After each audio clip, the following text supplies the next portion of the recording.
It's Thursday, that means it's time for some legacy charts.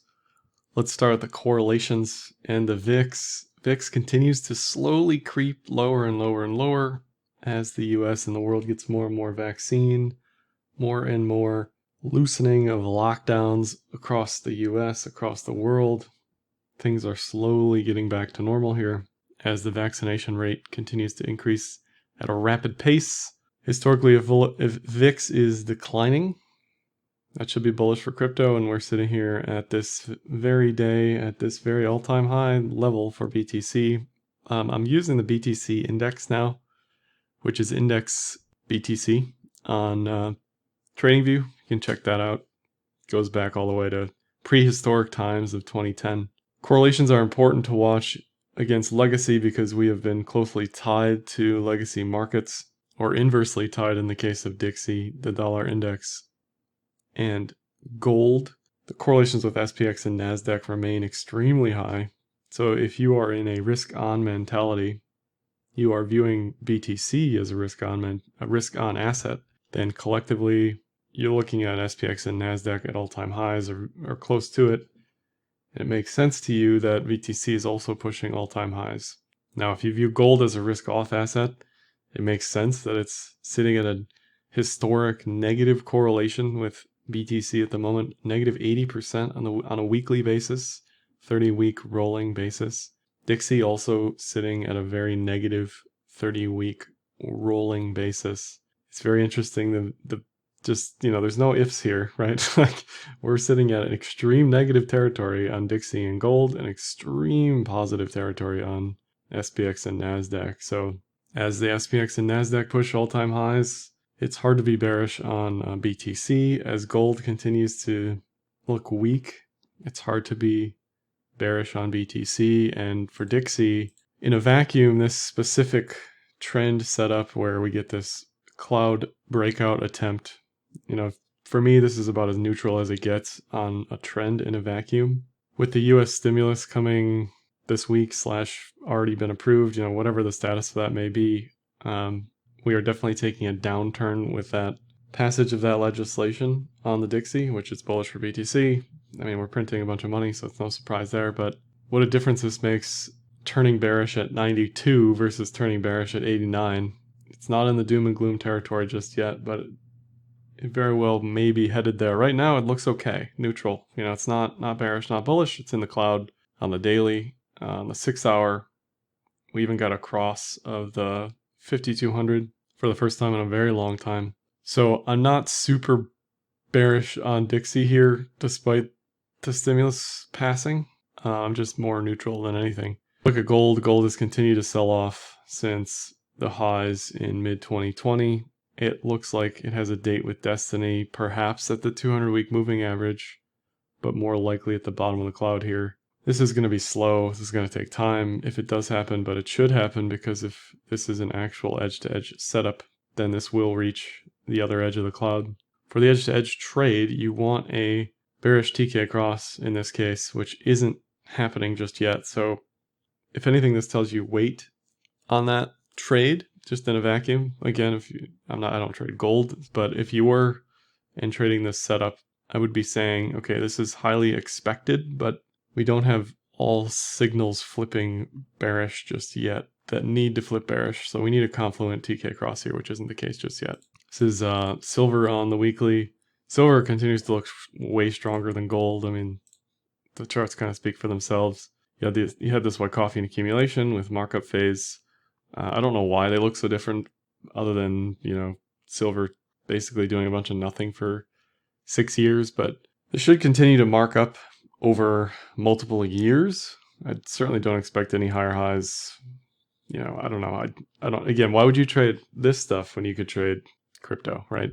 That's the general sentiment. Even if you can get 200x leverage or whatever the leverage is on metals, 4x, the signals are just so slow on anything you want to take signals from.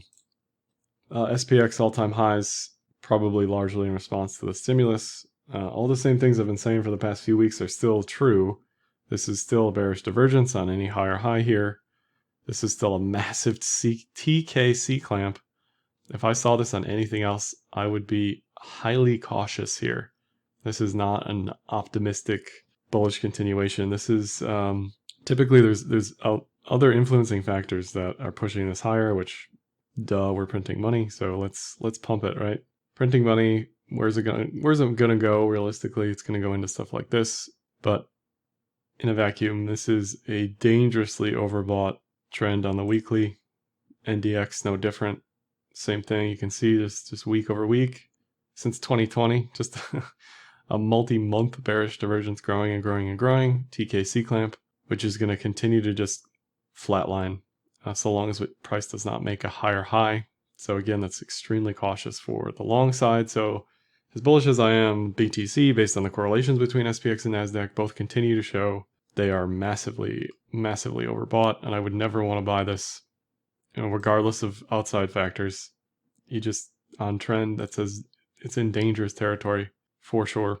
GME, I thought I'd look at it again this week. GME's in basically a all-time high retest or whatever. I assume this was an all-time high, but maybe it wasn't. It's in a January local high retest zone. This honestly looks like a flag. This looks like it's going to break up. Just to show you what sort of clown world we're in. It had a massive, what was this, like 50% drawdown in a 15-minute candle earlier this week. But trend-wise on the hourly, it looks fine. You had your edge to edge. It's basically reached that eventual target. It took a while, but your entry was down here based on TK cross. You can't really look at this on any higher time frames because of how fast all this has moved. So you had your diamond top here, and now you have what looks like a bullish continuation. So I certainly expect resistance again at 500 for GME. AMC, more of the same. It looks like it's going to retest 1820. I mean, this doesn't look bearish by any means on trend on the hourly. That looks good to go. MSTR, Tesla, and Square are three great examples of cloud trades and what I'd prefer to trade versus what I don't want to trade. So MSTR is a great example of a trend that has, on the cloud, on the daily, run its course, in that you get so many Kijun bounces over and over and over. Eventually that fails, right? Price gets farther and farther away from the cloud. As you get this parabolic up move, the cloud gets thicker and thicker and thicker. It sets up for an edge-to-edge move. Overall, though, the cloud thickness isn't too bad here. But these three charts are a great study for cloud setups and trades because at this point on the daily MSTR chart, it's headed for a bearish TK cross regardless of what happens with price. So for me, I'm ignoring charts like this. I'm sitting out. I'm waiting for everything to flip bearish to bullish, or at the very least see a bullish TK recross above the cloud. So MSTR for me is just a no-go. Tesla, on the other hand, is attempting its reset right now. It's in the process of resetting. So it broke out in late 2019, had its run, went below the cloud, everything reset, had its run, had a couple Kijun bounces, bullish TK recross above the cloud. This is the power of that sort of signal here. Had its run, resetting again. Now if it gets a bullish TK recross above the cloud, which will happen sooner than MSTR. MSTR, it's going to take a while, several weeks, whereas Tesla's could happen within the next week to week and a half. And the cloud can twist back on itself, whatever, but this is a setup I'd watch closer than MSTR. Even though both would mean an all-time high retest. Square looks the sanest of them all as far as breakout, Kijun bounce, Kijun bounce, Kijun bounce, failed Kijun bounce, retest, mess, down 50%, whatever it was. This could also be setting up for a bullish TK recross. This is more like the uni sushi charts where it's just a slow grind. So slow grind is much preferred to parabolic up move. This is a very crypto type move, very quick on the daily. Trend metrics get blown out, that sort of thing. The square move is very much a realistic, just slow continuous grind up. GBTC continues to have a negative 4%-ish premium. Trend-wise, though, the chart looks great. The same thing with ETH. The chart looks great trend-wise. You're waiting for a bullish TK recross above the cloud here. This could be setting up for some sort of inverted head and shoulders, cup and handle, whatever, however you want to sort of fit this square peg in a round hole chart pattern-wise. It looks like it's ready for bullish continuation. This continues to bounce on the Kijun, so all of that is bullish continuation. You had your breakout back in October. along with spot prices. So thus far, all this stuff looks great. Again, you're getting this thick cloud, which is a bit problematic once this trend is done, because then you get that edge-to-edge setup, like I talked about on gold. Now here's a great example of the other end of that edge-to-edge setup, where you go down so quick, stop, and you create this massive cloud, and price will want to go through that.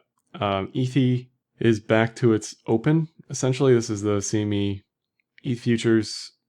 I don't think anybody's really following these in any serious way just yet. It's too early, too much going on the spot markets to really care, I think, about ETH futures, but it certainly looks less bearish than it did a couple weeks ago. BTC futures, on the other hand, just hit a new all-time high before the spot markets, which is a bit interesting. If anything, that says we are extremely bullish here. If CME is bullish, if the legacy bros are bullish on crypto, it's only a matter of time before we break all-time highs on spot, in my opinion. You can see we had this inverted head and shoulders set up on the futures markets, just as we did on spot as well, and that's sort of reaching its logical conclusion at this point with an all-time high retest. And then lastly, if we look at the CME futures dates, March 26th, so towards the end of the month, is the next period of predicted shenanigans related to open interest rolling over. If you look at the timing of most of this volatility historically, it more often than not comes during the week of the rollover. So it wouldn't be crazy to think that we spend the next week and a half exploding to new all-time highs, price discovery, and then retest 58, the previous all-time high, leading into March 26th. So that's my read on legacy. Let me know what you think about US markets or other markets that you want to see in the legacy realm in the comments below, and happy trading.